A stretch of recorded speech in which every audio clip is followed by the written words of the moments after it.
Njowa CRUZ exclusive tutandise ne video nga nkulaga farm nga nkulaga ente nkulaga obulamu obweyagaza obwokulima byonna tubitwalira mu bulunzi kulima byonna tubitwalira wamu ALLANCRUZ gemanya nyongero kwanizaako yonna gyosinzidde okubanga atutulabira ab'Ebungereza abe Germany France Italy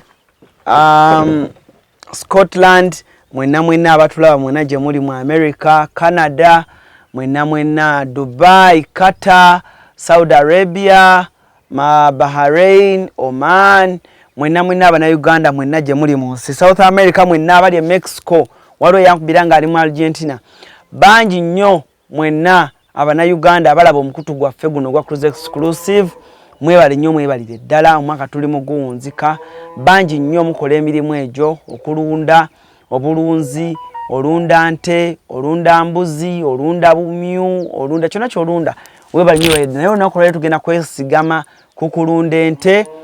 Ente nga bw'ozirabye zinyirira zifaanana bulungi zirya bulungi bazirabirira batya okulabika bwe zityo. Oyina faamu e Kampala naye okuba omulanga buli kaseera oba okaaba bw'okola faamu n'egwa n'okola endala n'egwa n'okola endala okaaba abalaalo bakubye ente ezo emiggo bazimazeewo buli kimu kwegamba gwe bizinensi y'okulunda yakulema ndina omukugu olunaku olwaleero agenda kuba atubuuzaako anko wanze mita anko Frank tugenda kuyiga ebintu bingi olunaku olwaleero tuula kalira omanye ekyo kyolabye nga tutandika ente ennungi z'olabye nga tutandika munnange ente ezo bazirunda batya okulabika bwe zityo project njibalaze temwerabira tulina expo agenda kwongera ojjukonako ALLANCRUZ gemanya CRUZ exclusive gwe mukutu kimukwale bulungi nnyo Sharif abeerawo kubanga tutambudde ffenna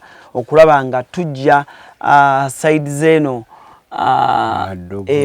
Maddugomba tusanyisa okulaba nko Frank nange nsanyisa obulasa obulamu bugamba ki obulamu suubi pozimwe oli bulungi ndi bulungi amiina buuza kuba tulaba n'oluvannyuma tutandikiraawo ennyini awo poza abantu abawagizi ba ALLANCRUZ mukola kyamaanyi mwebale nnyo mwebalire ddala abatulaba mu nsi zonna ze yamentioninze tubaagala nnyo so eno ekuzaala quality farm bwe tutegeeza quality tuba tukitegeeza nti tuyina ebirungi tulunda tulabirira tujjanjaba tutunda twagazisa omuntu okulunda so waliwo ne factory eri wali emmere y'ente sikiwa nti mwagirabye naye naye eri wano osuubuzaako factory emmere y'ente emmere y'ente ngikolera bantu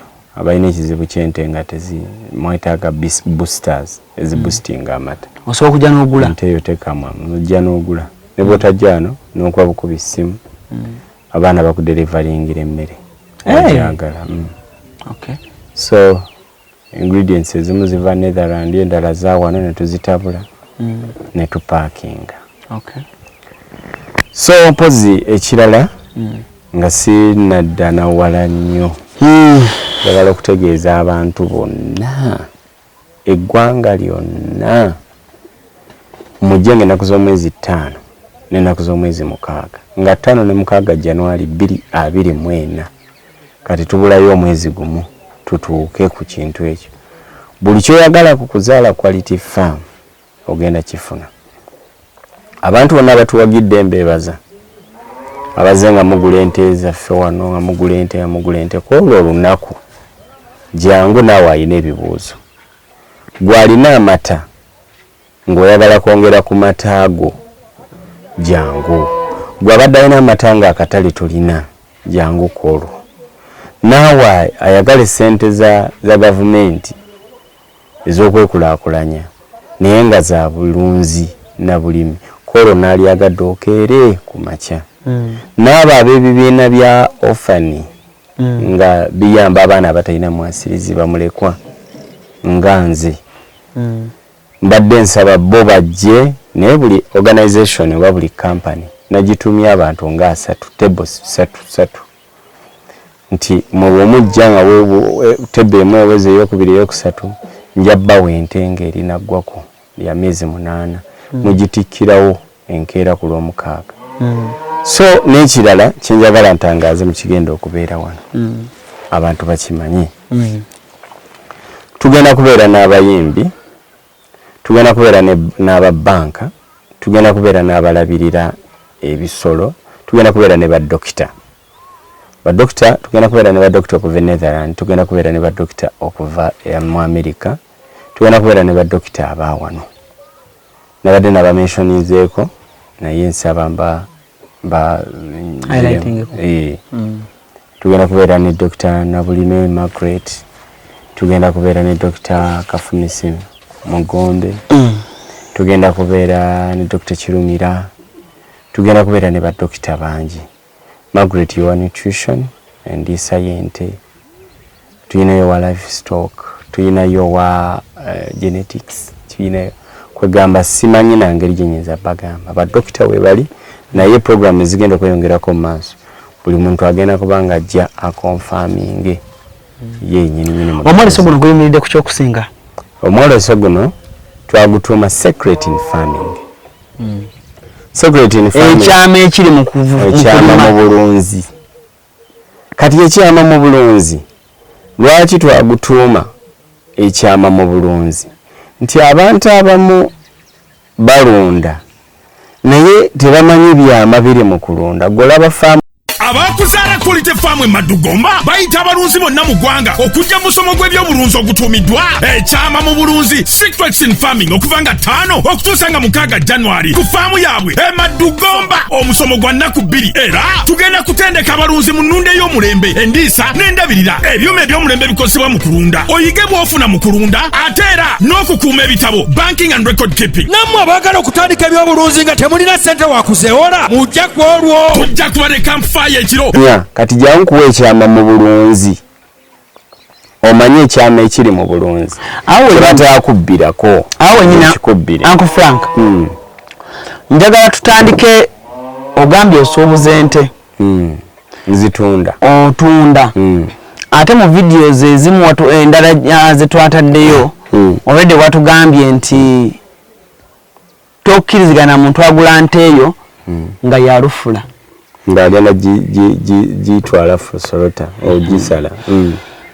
Njagala tutandike nga omuvubuka omulaga omuvubuka ali Dubai, omuvubuka ali Saudi, ayinamu akasente ke awulira muli eri yanjagadde okuyingira okulunda ente ze oba oli awo ente oba embuzi bifaananeko ng'ebibyo biki byogoberedde okulaba era omuvubuka oyo mu capital ke akatono akomewo ne miliyoni ze 10 njagala onkutuliremu ndabe bw'aba ali mu kyalo asobola atya okukola obulunzi kule n'ayimuka mpolampola n'atuuka wano bw'ati nga bwe tulaba ebintu. Kaakati ekisookera ddala omuvubuka oyo oba ali Dubai oba aliwa ye ayagala ki kyekikulu, kubanga oyinza okuba nga otudde wano nange naye ng'ate byeyagala byawukana nga gwondaga nti oli ku kamera oba oli ku BBS Refiner oba oli ku kamera yo ALLANCRUZ naye nga just obalirawo mbeera ng'ogamba kijja nga nfunyewo wenne kagaapu nga nze kino nkivaamu. Kati bannayuganda bwe bakola bizinesi zonna ze bakola akola kubalirawo embeera ye munyigiriza n'agawayi kaŋŋendeko mu nte naye yingira ng'osazeewo. Kati omwana ali e Dubai ne bwe naamugamba nti ajje mu bulunzi najja ng'agala kuwumulizaawo kasente era bwe kalivaamu bwe kati ajja kudduka abuveemu. Batugambye ennaku zino oba omuntu ayingira obulunzi si bw'abaavu okubufunamu. Obulunzi tebubeerangako bw'abaavu naye ekintu bakizimba buzimbi. Rome was not built in one day, it was a process. Ekintu ojja okizimba mpola. Nze ALLANCRUZ nakutegeera nakutegeera ku mirimu gyo gy'okola naye ng'ate bw'onyumiza wewatandikira naye si bwoti bwewatandika ekintu bajja bakizimba mpola mpola mpola. Kati obulunzi ennyumba bw'ogizimba ng'ogula block emu 2 3 4 n'ogira bw'ogimaliriza bw'oti abantu bagamba banaye ng'omusajja ateekamu ssente naye nga naawe weebuuza nti ekizimbe nze nakizimba oba kubanga ekireeta ebyo commitment, determination and focus. Kasobeera ng'oli determined ng'ofocusinze nti kino nina okukikola. Kati ekizibu kyaffe abavubuka tulina ekizibu kiri kimu. Tubeera mu nsi nga tulinga kite nga tupaala bupaazi. Obeera Dubai ng'era bw'okuba ne mu America akasimu nti waliyo kalimu akasinga kano. Nobeera mu America n'okuba Canada. Nabangambye nti kati Canada akata akasaala baakongeza kwegamba tetwewaayo tetuli focus. Kasobeera focus n'ogamba nti kino kati nze tosobola kunzijja ku farming n'ontoleka ku kirala. Kubanga farming ono gwenjagala nkyayagala omukola wano bino bimulaba bitono gyendaga weewala era nze nsekerera n'abantu abajjana bankwata mu ngalo weebale nnyo weebale okoze nze ndaba siina bembeera nga ngenda Kampala sinafuluma oyagala faamu efaanana etya nedda kubanga natambula omutwe gwakavalinga bingi bikyali ku mpapula ebimu kati njala biteeka ku reality namala ebbanga nga neetooloola ensi eno nga ndaba farming abantu balina zifaamu kugamba bw'oyita bafaama ate tontwala nakuntwala ku bantu abalina faamu ku bantu abalina bye bakoze mu farming naye ate nange siggwamu maanyi kubanga ebirooto byange binene kati bwe mba ndoota binene so nina okwekuuma nga ntambula okusobola okutuuka ku birooto byange. Njagala okubuuza era omulabi waffe omulungi atulaba olunaku lwo nja kubeera ku nte mpa ku skedu y'ente ezo olunaku nga bwe lutandika n'olunaku nga bwe luziba. Kakati ente ezo ku makya saa 11 nzuukuka 11 ez'oku makya omulimi ozuuka 11 ng'ente zizo otyo anti mu farming tetubeera na bwannannyini toyawula mukozi na boss era gwe bw'oli oyagala kubeera boss mu farming akulemye hands on kuba kati ojja kusanga ente eyo ezaala ng'ennyana efulumyeyo ate odde okuyita eno mugitaase ebiyale kyo tekisoboka so weekwatiramu ojja kusanga enkuyege zirina bwe zizimbye oba zisala omuti ate ogaba naye mujje mufuuyire zino naawe weekwatiramu. So ozuuka saa 11 kati bwezuuka saa 11 ne mudda ku milking parlour mutandika okukama. Lwaki muzuuka 11? Ate kati okusobola okukamira mu time nti eyo session oba eyo exercise saawa 12 eba erina okuba ng'ewedde eyo kama. So mukamira 1 hour? Yes. Ente ziri mmeka? Ente nyingi. Muba bakaminga bameka nga naye weetaddeko? Ate kati wano hagerike tuba nti tulina ente ze tutunda. Saaleetawo machines eza milking machines. Tukozesa mikono kati abaana babeeranga bana. Ne bakama. Ente emu efulumya lita mmeka? Kisi mulimu ezireeta 18 ku makya, mulimu ezireeta 15, mulimu ezireeta 12 ku makya, mulimu ezireeta 2. Lita z'amata? Ku makya kwokka? Bazikamye nga mulaba. Hati waliwo gyendayo nga bajje mu bucket namba. Kitegeeza kweno just part of kuzimu farm zolina eno osobola ofulumya lita 10 olunaku. Leka naawe 10 ky'abaana wangi 10 ky'abaana abatandika okulunda kati 10 oba olina amata 10 oba tolina mata zirina kuba litanga olina kutandika mu liters 4 liters 5 waliwo abakama 10,000 waliwo abakama 1,000 kisinziira. So 11 mukeera muteekateeka ente mutukama tumala okukama ne tutandika okufeeding 12 tutandika okufeeding sawa 4 ente nezinywa amazzi, sawa 7 nezinywa amazzi, sawa 10 nezinywa amazzi, sawa 10 bwe ziba zizo okunywa amazzi nezikamibwa n'okukamibwa omulundi ogwokubiri. 10 ku 12 ziri addi eyo time yonna ebeera yakulya nakunywa kasazi kamwa ku 12 ne ku 10 ezakawungeezi. ziri aki mmere ki? Mmere tukozesa silage, tukozesa omuddo guno ogwaffe ogwa nansangwa, ate n'abalabi abali eyo gwe bw'oba ng'olina silage, olina emmere endala, olina cloris, olina obusiba byogera mu luzungu tebabitegeera. Kati ng'olina omuddo omukalu, ng'olina ebisagazi, ng'olina silage ono owa kasooli, ente giwe kubanga ekitooke kifa nsalira. Baba bambenda banga bajuwa ebigondi bya ffene. Ebigondi bya ffene si bibi. Byongera ne ku mata weewuunyi. Si bibi. Ente bwe esobola okulya bifene obijuwa. Tebirina kizibu. N'ogenda n'obitemaatemayo. Si bibi. Wa abantu bakolera ensobi mu kufiidinga. Ente n'ogiraba nga ekonye eri awo. Byonna obuzibu bwonna gwe nannyini butamanya ki kyoyagala. Bino ebintu by'okulunda research.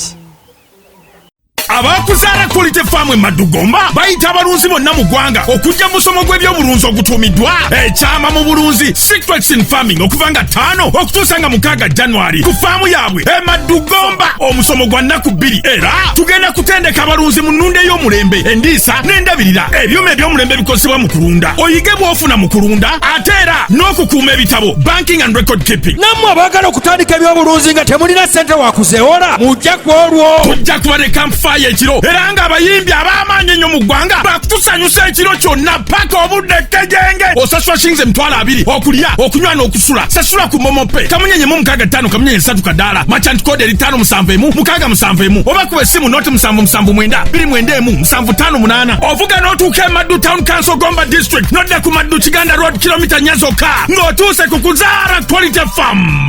Tusanyusa okulaba nko Frank. Nange nsanyusa okubasa. Obulamu bugamba ki? Obulamu suubi mpozemwe. Oli bulungi? Ndi bulungi. Amiina. Buuza kuba tulaba n'oluvannyuma tutandikira awo ennyini awo. Poza abantu abawagizi ba ALLANCRUZ mukola kyamaanyi, mwebale nnyo, mwebalire ddala. Abatulaba mu nsi zonna ze yamentioninze tubaagala nnyo. So eno ekuzaala Quality Farm. Bwe tutegeeza quality tuba tukitegeeza nti tulina ebirungi, tulunda, tulabirira, tujjanjaba, tutunda, twagazisa omuntu okulunda. So waliwo ne factory eri wali emmere y'ente, sikiwa nti mwagirabye, naye nayo eri wano. Osuubuzaako factory emmere y'ente? Emmere y'ente ngikolera bantu abalina ekizibu ky'ente nga mwetaaga boosters eziboostinga amata. osobola okujja n'ogula? Ente eyo tekamwa, ojja n'ogula. Ne bw'otajja ano n'okuba bukuba essimu, abaana bakudelivaringira emmere ogyagala. Okay. So ingredients ezimu ziva Netherland, endala za wano ne tuzitabula ne tupaakinga. Okay. So mpozi ekirala nga sinadda nawala nnyo njagala okutegeeza abantu bonna, eggwanga lyonna, mujje ng'ennaku z'omwezi 5 n'ennaku z'omwezi 6 nga 5 ne 6 January 2024 kati tubulayo omwezi gumu tutuuke ku kintu ekyo. Buli kyoyagala ku Kuzaala Quality Farm ogenda kifuna. Abantu bonna batuwagidde mbeebaza, abaze nga mugula ente zaffe wano, nga mugula ente kwolwo olunaku jangu naawe alina ebibuuzo. Gwalina amata ng'oyagala kwongera ku mata ago jangu. Gwabadde alina amata nga akatale tolina jangu kwolwo. Naawe ayagala sente za gavumenti ez'okwekulaakulanya naye nga za bulunzi na bulimi, kwolwo n'alyagadde okeere ku makya. N'abo ab'ebibiina bya ofani nga biyamba abaana abatalina mwasirizi bamulekwa nga nze mbadde nsaba bo bajje naye buli organization oba buli company nagitumya abantu nga 3 tables 3 nti mwe mujja nga tebe emwe eweze eyokubiri eyokusatu njabbawo ente ng'eri naggwako ya miezi 8 mugitikkirawo enkeera ku lw'omukaaga so n'ekirala kyenjagala ntangaaze mu kigenda okubeera wano abantu bakimanyi tugenda kubeera n'abayimbi tugenda kubeera n'ababanka tugenda kubeera n'abalabirira ebisolo tugenda kubeera ne badokita tugenda kubeera ne badokita okuva Netherland tugenda kubeera ne badokita okuva mu America tugenda kubeera ne badokita abaawano nabadde nabamenshonizeeko naye nsaba tugenda kubeera ne Dr. Nabulime Margaret tugenda kubeera ne Dr. Kafumisi Mugombe tugenda kubeera ne Dr. Kirumira tugenda kubeera ne badokita bangi Margaret yowa nutrition and Ente tuyina yowa livestock tuyina yowa genetics tuyina kwegamba simanyi na ngeri gyenyinza bagamba badokita we bali naye program ezigenda kweyongerako mu maaso buli muntu agenda kubanga ajja akonfaminge yennyini omwoleso guno guyimiridde ku kyokusinga omwoleso guno twagutuuma secret in farming secret in farming ekyama ekiri mu ekyama mu bulunzi kati ekyama mu bulunzi lwaki twagutuuma ekyama mu bulunzi nti abantu abamu balunda naye tebamanyi byama biri mu kulunda golaba faamu eteredde ente ezinyumye ente ezabika obulungi naye tomanyi kyama kikyakozesa kati kekadde kisajja nakwogerera ku kamera jangu ku nti tokkirizigana muntu agula nte eyo nga yalufula ng'agenda gitwala fusolota ogisala njagala tutandike nga omuvubuka omulaga omuvubuka ali Dubai omuvubuka ali Saudi ayinamu akasente ke awulira muli eri yanjagadde okuyingira okulunda ente ze oba oli awo ente oba embuzi bifaananeko ng'ebibyo biki byogoberedde okulaba era omuvubuka oyo mu kakapito ke akatono akomewo ne miliyoni ze 10 njagala onkutuliremu ndabe bw'aba ali mu kyalo asobola atya okukola obulunzi kule nayimuka mpolampola n'atuuka wano bw'ati nga bwe tulaba ebintu kakati ekisookera ddala omuvubuka oyo oba ali Dubai oba aliwa ye ayagala ki kyekikulu kubanga oyinza okuba nga otudde wano nange naye ng'ate byeyagala byawukana nga gwondaga nti oli ku kamera oba oli ku BBS Refiner oba oli ku kamera yo ALLANCRUZ naye nga just obalirawo mbeera ng'ogamba bwe kijja nga nfunyewo wenne kagaapu nga nze kino nkivaamu kati bannayuganda bwe bakola bizinesi zonna ze bakola akola kubalirawo embeera ye munyigiriza n'agawayi kaŋŋendeko mu nte naye yingira ng'osazeewo kati omwana ali e Dubai ne bwe naamugamba nti ajje mu bulunzi najja ng'agala kuwumulizaawo kasente era bwe kalivaamu bwe kati ajja kudduka abuveemu batugambye ennaku zino oba omuntu ayingira obulunzi si bw'abaavu okubufunamu obulunzi tebubeerangako bw'abaavu naye ekintu bakizimba buzimbi Rome was not built in one day it was a process ekintu ojja okizimba mpola nze ALLANCRUZ nakutegeera naye nakutegeera ku mirimu gyo gy'ojja okola naye ng'ate bw'onyumiza wewatandikira naye si bwoti bwewatandika ekintu bajja bakizimba mpola kati obulunzi ennyumba bw'ogizimba ng'ogula bulooka emu 2 3 4 n'ogira bw'ogimaliriza bwoti abantu bagamba banaye ng'omusajja ateekamu ssente naye nga naawe weebuuza nti ekizimbe nze nakizimba oba kubanga ekireeta ebyo commitment determination and focus kasobera ng'oli determined ng'ofokasinze nti kino nina okukikola. Kati ekizibu kyaffe abavubuka tulina ekizibu kiri kimu. Tubeera mu nsi nga tulinga kite nga tupaala bupaazi. Obeera Dubai ng'erabwa okuba ne mu America akasimu nti waliyo kalimu akasinga kano. Nobeera mu America n'okuba Canada. Nabangambye nti kati Canada akato akasaala baakongeza. Kwegamba tetwewaayo, tetuli focus. Kasobeera focus n'ogamba nti kino. Kati nze tosobola kunzijja ku farming n'ontoleka ku kirala. Kubanga farming ono gwenjagala. Nkyayagala omukola. Wano bino bimulaba bitono.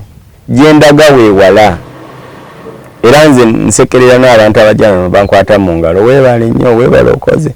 Nze ndaba sina bembeera nga ngenda Kampala sinafuluma. Oyagala faamu efaanana etya? Nedda kubanga natambula omutwe gwakavalinga bingi. Bikyali ku mpapula ebimu kati njala biteeka ku reality. Namala ebbanga nga neetooloola ensi eno nga ndaba farming. Abantu balina zifaamu.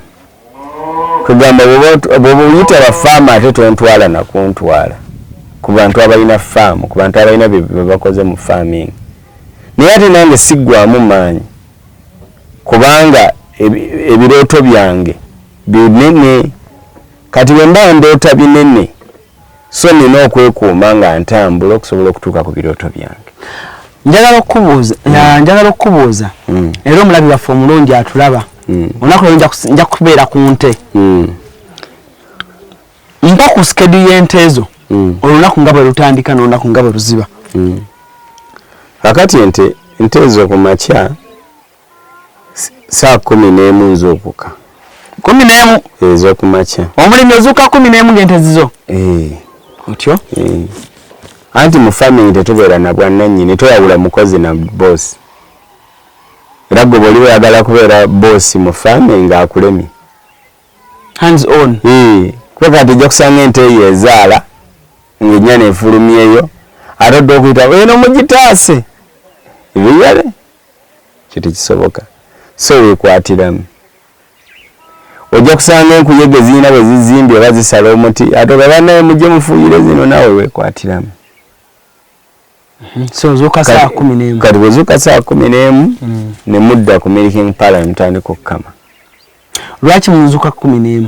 Ate kati okusobola okukamira mu time nti eyo session oba eyo exercise saawa 12 eba erina okuba ng'ewedde. Eyo kama? So mukamira 1 hour? Yes. Ente ziri mmeka? Ente nyingi. Ente nyingi.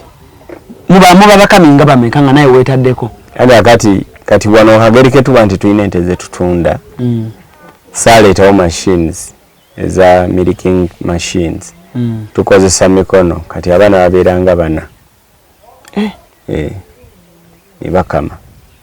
Ente emu efulumya lita mmeka? Kisi mulimu ezireeta 18 ku makya, mulimu ezireeta 15, mulimu ezireeta 12 ku makya, mulimu ezireeta 2. Lita z'amata? Ku makya kwokka? Bazikamye nga mulaba. Ate waliwo gyendayo nga bajje mu bucket namba. Kitegeeza kweno just part of kuzimu farm zolina. Eno osobola ofulumya lita 10 olunaku. Leka naawe 10 ky'abaana. Wangi?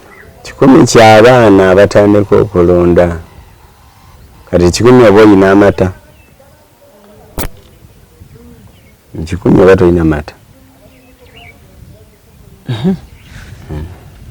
Zirina kuba litanga zirina kutandika mu liters 4, liters 5.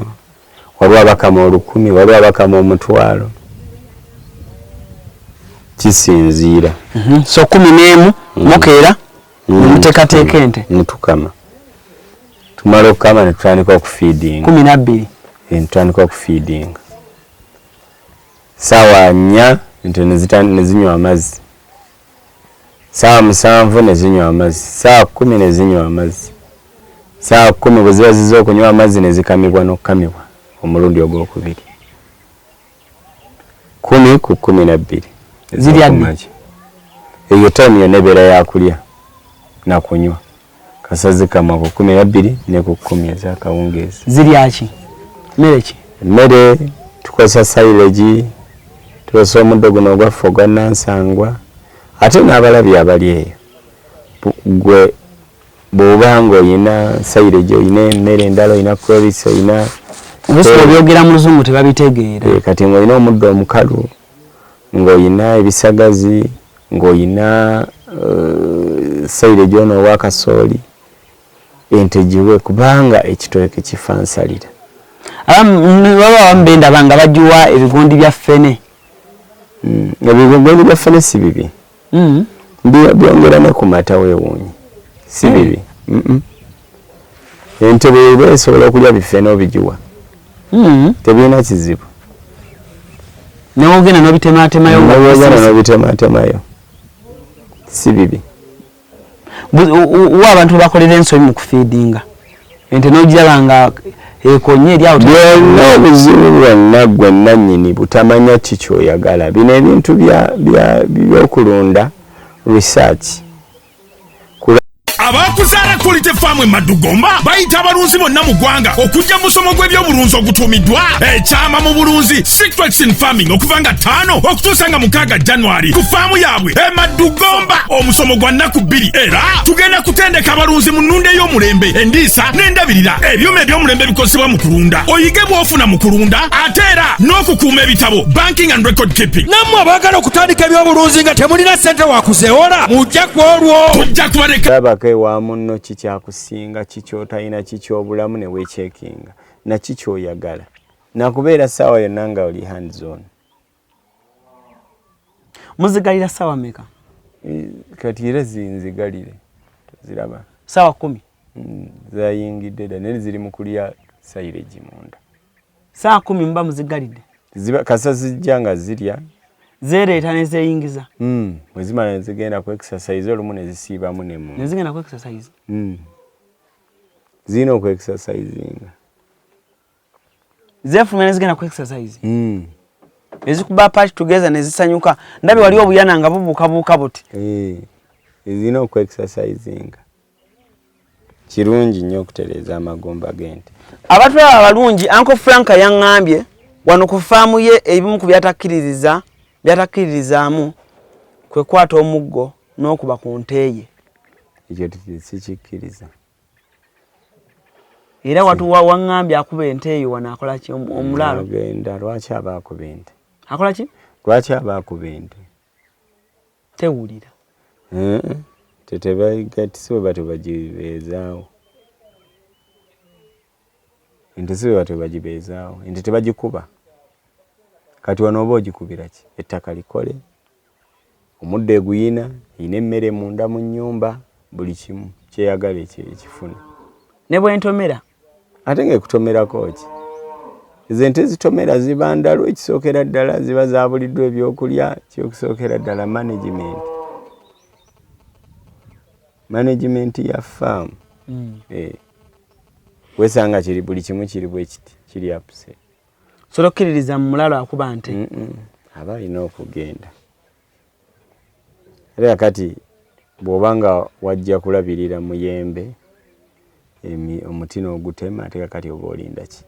Okuba ente kukendeeza ku mata? Nesobola n'okulwala. Ate n'ekirala entogi zaazo emize. Ente tolina gikuba. Ogiwa freedom kubanga ye mukamaawo. Mukama wange atya? Yekamwa amata agakusasula. Ate bagitunda era ne bakusasula. Ye bosi wo. Bannayuganda tulina ebintu bye tubuusa amaaso. Tumanyi nti omuntu mukamaawo alina kuba oyo yennyini yakuwa omulimu. Naye ojja kwesanga nga bakama boyina bangi ku mulimu. Ne HR nga mukwano go, n'accountant nga mukwano go.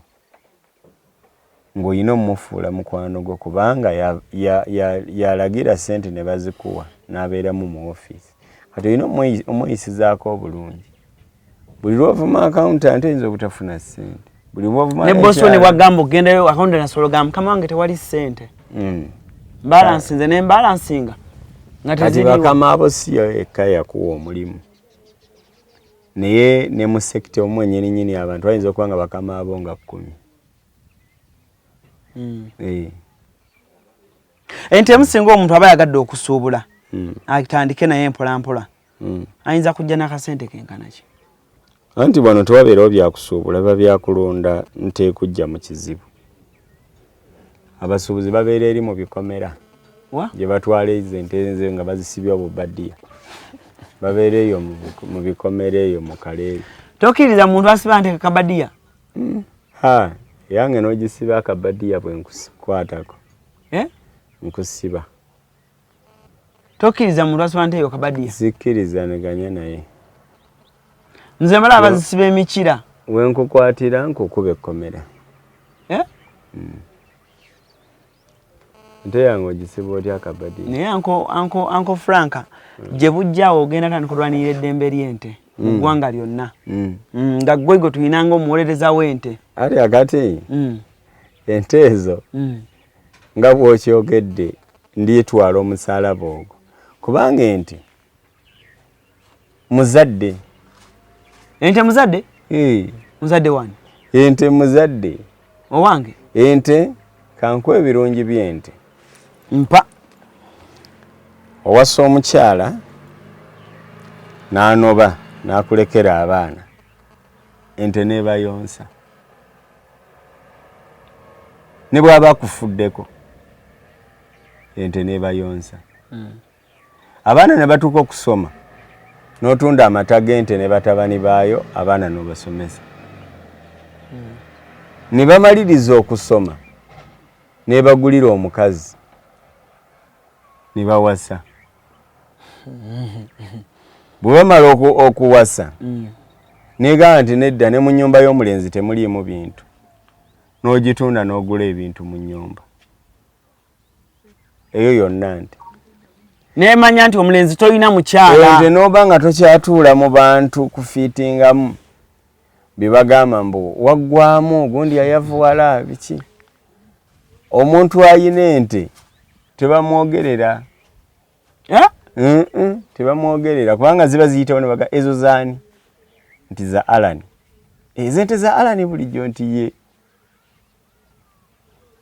ente yina ekitiibwa kyayo era singa wano mu Uganda gye twateeka ne ku ŋŋaali mu kifo kya ŋŋaali nga twateekawo nti yina ekitogiraba wano njambadde yino ne ku nkofiira yiino ne ku nkofiira yiiyo eyo ente givengako nogivaako oyo muzadde kakati singa tezaali nte fani yali tulabye ani yali twagadde nga mwogera ki aleeta twaliyogedde ki naye bavuma eyo mu Kampala ente nodda wano nekuddaabiriza bavuma batuvuma mbuno ki kakati ffe batulaba abannanto bavaene emmanga bagamba abo waliwo wa bodaboda nali nzikirira simanyi ngeri gye yajja n'agwa mu mmotoka ate yagigwamu nogigwamu banne bayogera ebigambo bingi twakoowa abasajja abo nammwe mujja genda omulembe ogwo gujja kugamba nga bavuma bakola ki nenyingira mmotoka neŋŋenda neŋŋamba omusajja nti obadde mu buzibu naye nsubire tolina kizibu nanga nsiina kyembadde muzeeyi naye bali ate bo abaali ebweru banvuma nnyo twakoowa obusajja obwo Museveni otusibyeko basajja bo biki kugamba buli wodda politics naye kakati stress za politics bwe bavuma eyo mu Kampala ng'odda wano ng'ente ekuyunga ng'ekuddaabiriza ate bigambo akuwulira Uncle Franka ente ekola atya ng'ekuddaabiriza egamba eti ente olwo teri ddembe lyenfuna nga ndi mu nte zange kati gwe ne bwonjogerera abo babba abo babbi abo baki kyonna kyoyagadde kyobonjogerako kasoba nga tonzigyeko kitanda wensula nga tonzigye na mu nte zange ente ensi tebajyanukuza bigambo bajyanukuza bikolwa kati nze obudde obwogera si bulina nina budde bukola era obanga oddangamu abantu nga golwana nnyo okakasa abantu kikyoli oba bodaboda akuvumya omukazi munnaye mpagira kino tobiddamu ebyo gwe muleke ensi bajanokuza bikolwa si bigambo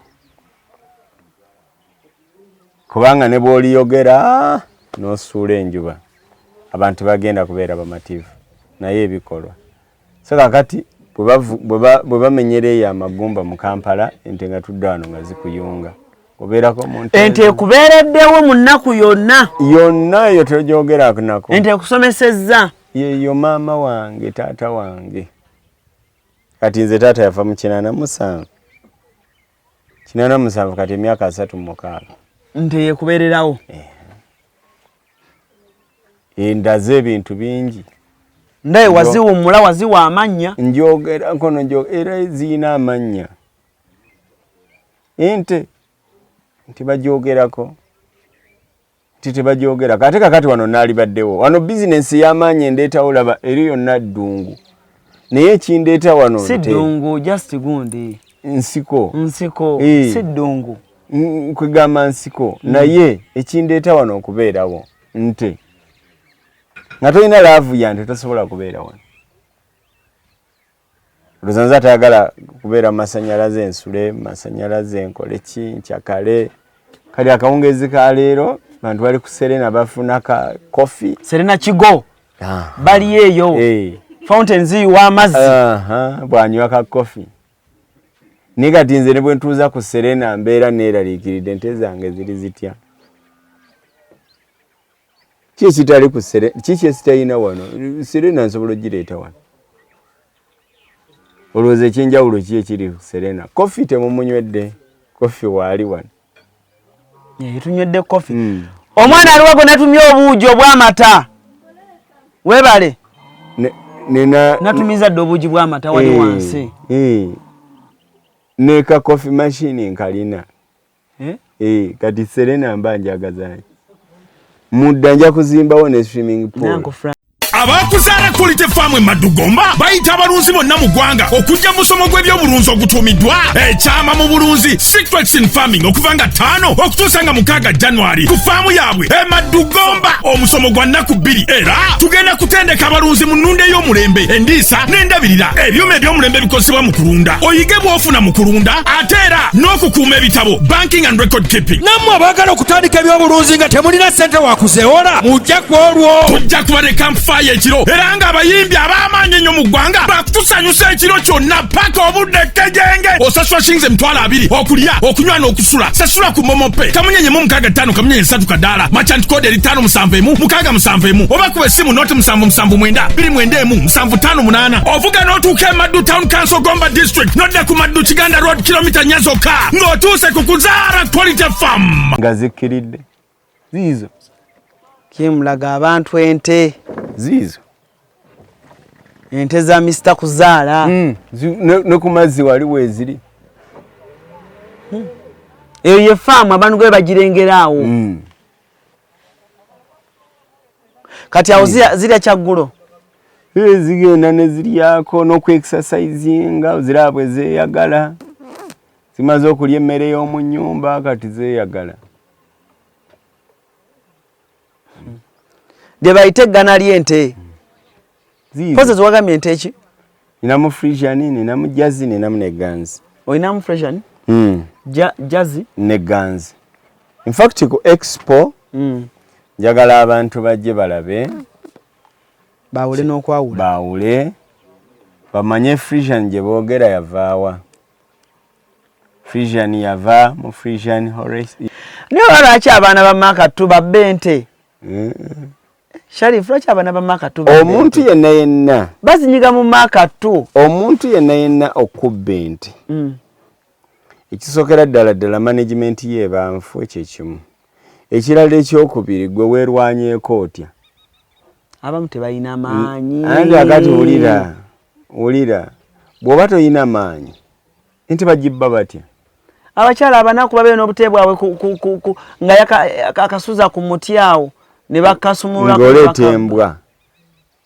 ng'ekenga olusuwa nawe yayise n'eya polisi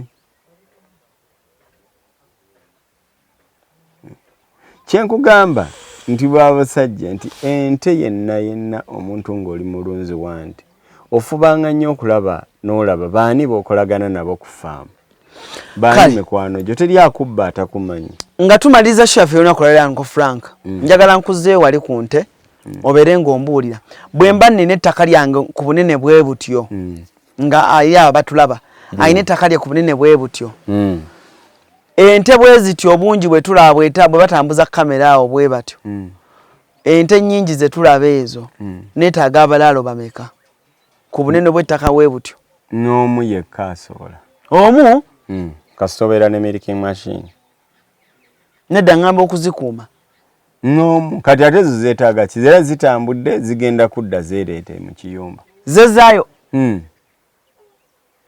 zimanye ewaabwe waazo nyanko Franka kati gwa oli mugagga kati gye emirembe gye nkugambye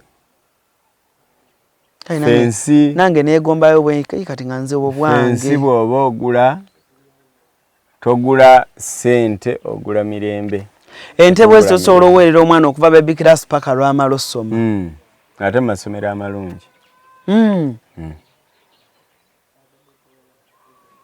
ate notamisingamu kusasula nga tebakubira ssimu yakaleekereeke esomero tolinyaze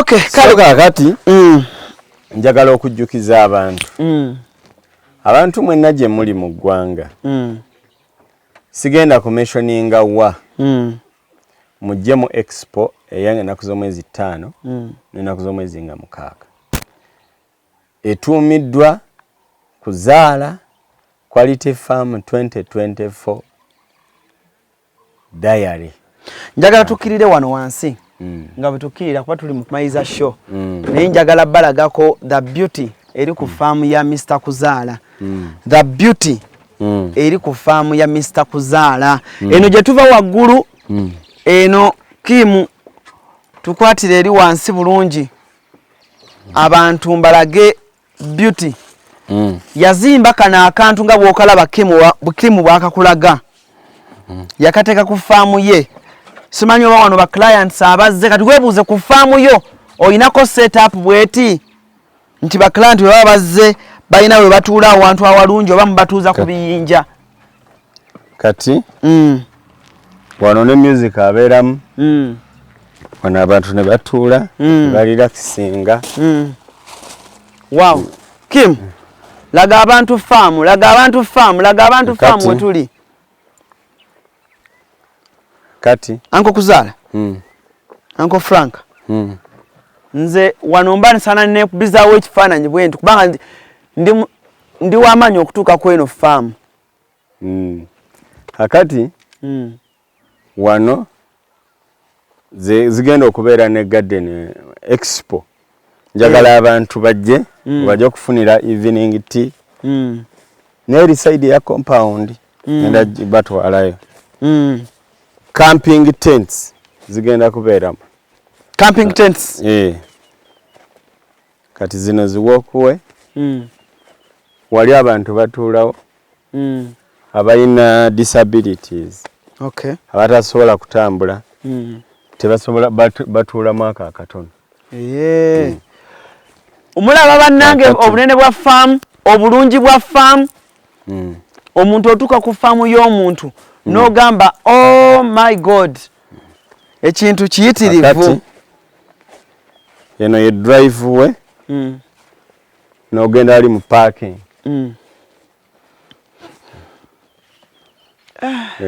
aho n'ogenda mu parking ng'ozze bwoti kakati nina parking za mirundi ebiri eyeri wansi ya non-residence then nina neya residence abagenda okusula eyo eba parking naye kakati ku expo bagenda kusula wa ngenda kuteekawo abantu basulewo then wali factory ekola parrots calf parrots emmere y'obuyana calf parrots okay tugende kwali ku gate kakati nekola ne milk boosters eyongera ku mata n'aba beef fattener ngenda bakolera emmere very soon beef fattener yekola etya okwongera ku kugejja sente ezigejja ez'ennyama kati zino driveway. This is entrance, the other one is exit. So woba oyingira faamu eno ng'omulabi atulaba ebintu byonna okumanya nti ku faamu eno wentuuse saagala bakuferere n'eggomba kati eno eno entrance kati wano oba oyingira wano oba oli mu kwekizitinga you enter from the other side n'ofulumira wano. Okay. Kati enyumba ya musirikale yena kati adoyogera ku kya security ezo na kamera na ziri kamera satellite cameras so buli wodda mba nkufuna kati abantu bekubako enjawulo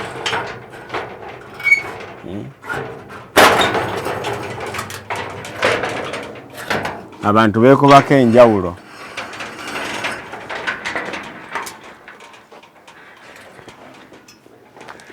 akati wano nina kagadeni kange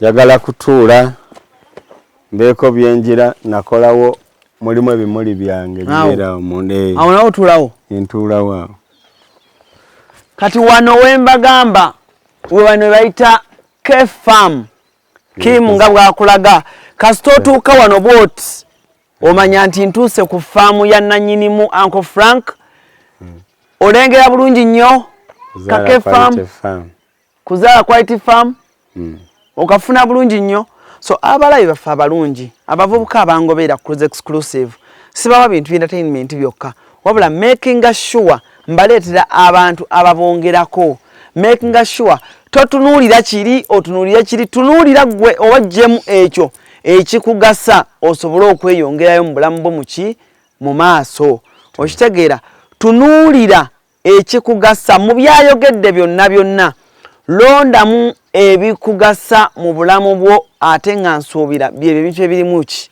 ssente ebintu nga biyongera ku financial status yo onfuna nze bwe masobodde okuva e Kampala nenzije n'eggomba kati go jangu mu expo January akyaliwo oli muvubuka muto osasula emitwalo 2 ojje mu expo nange ngenda beerawo omitingiramu abagagga bangi ofunamu opportunity no meeting abantu bo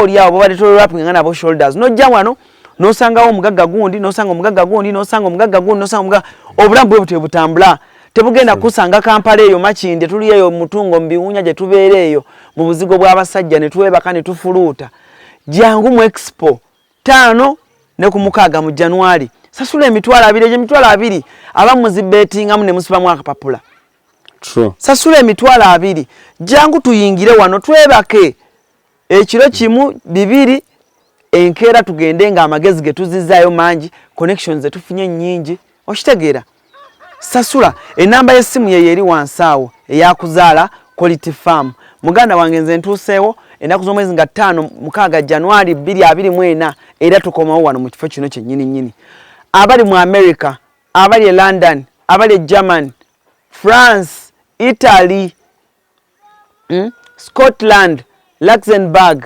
mwena abali e Qatar Dubai Bahrain Saudi ngwa January agenda kusanga wano ng'okomyewo registeringa kati mukubire essimu ate ekintu kiri simple kwe kuli okulya kwe kuli okunywa kwe kuli okwebaka kuliko abayimbi bajja kujja batusanyuseemu waliwo okwokya ennyama waliwo okwokya embuzi waliwo okuzinamu okucakala naye nga muyiga Uncle Frank neyanzenge webale kunnyaniriza mu kifo kino nsanyuse nnyo nsiimye era mbadde nsaba nze ng'omuntu nyumirwa okubeera n'emikwano eginyongerako era Allah mwebaza nti nakusinkanye amiina ebigambo ebisemba tuve wano ebigambo ebisemba pita abantu bonna mu ggwanga mujjenge ennaku z'omwezi 5 ne 6 mu expo January 2024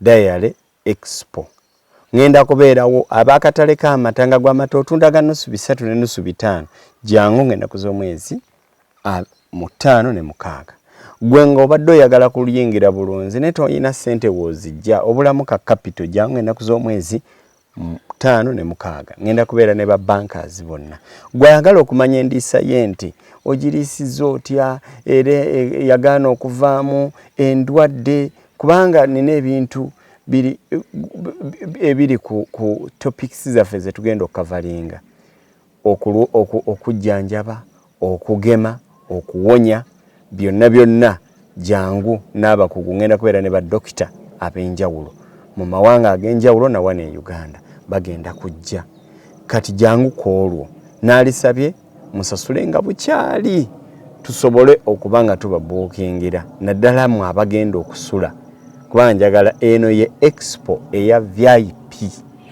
buli omu agenda kuba VIP ng'ogenda kubeera VIP mitwalo 2 otwitingibwa bulungi nnyo era nga VIP tweyanze so baagala nnyo mwebalire ddala mwebale kwagala kuzaala Quality FM mwebale kutuwagira tuasiima era tusiimye era tukyasiima naye tubalinda kwolwo nga 5 ne 6 tugenda kwolesa obukugu tugenda balaga nti tuli basajja tetuli balenzi amina katonda abanjagalire era abawonye omukisa amina tweyanza amina CRUZ exclusive gwe mukutu kobadde ALLANCRUZ gemanya saga kubanga tensukako wano for now musebe bulungi mweraba abakuzaala Quality FM Madugomba bayita abalunzi bonna mu ggwanga okujja musomo gw'ebyobulunzi ogutuumiddwa ekyama mu bulunzi Secret Farming okuva nga 5 okutuusa nga 6 January ku faamu yaabwe Madugomba omusomo gwa nnaku 2 era tugenda kutendeka abalunzi mu nnunda ey'omulembe endiisa n'endabirira ebyuma eby'omulembe bikozesebwa mu kulunda oyige bw'ofuna mu kulunda ate era n'okukuuma ebitabo banking and record keeping nammwe abaagala okutandika ebyobulunzi nga temulina ssente wakuzeewola mujja kwolwo tujja kuba ne campfire ekiro era nga abayimbi ab'amaanyi ennyo mu ggwanga bakutusanyusa ekiro kyonna paka obudde kkejenge osasula shilingi 20 okulya okunywa n'okusula sasula ku momope kamunyenye 65 kamunyenye 3 kadaala merchant code eri 571 671 oba kuba essimu noti 779 291 758 ovuga n'otuuka e Maddu Town Council